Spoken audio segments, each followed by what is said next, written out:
Sushovan Bandyopadhyay, famous as Bengal's Rupee Doctor, passed away on Tuesday in a Kolkata hospital. Bandyopadhyay was 84. He had been suffering for about 2 years from kidney related ailments. A doctor and a politician, Bandyopadhyay treated patients for close to 60 years. He had treated people for just 1 rupee and is fondly known as Rupee Doctor. He was awarded the Padma Shri in 2020. The same year, his name was recorded in the Guinness World Records for treating the maximum number of patients. He is an ex-MLA from Bolpur seat and had contested on Congress ticket in 1984.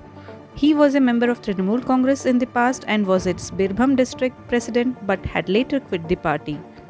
Prime Minister Narendra Modi and Chief Minister Mamata Banerjee condoled Bandyopadhyay's death. Modi tweeted, Dr. Sushovan Bandyopadhyay epitomized the best of human spirit. He will be remembered as a kind and large-hearted person who cured many people.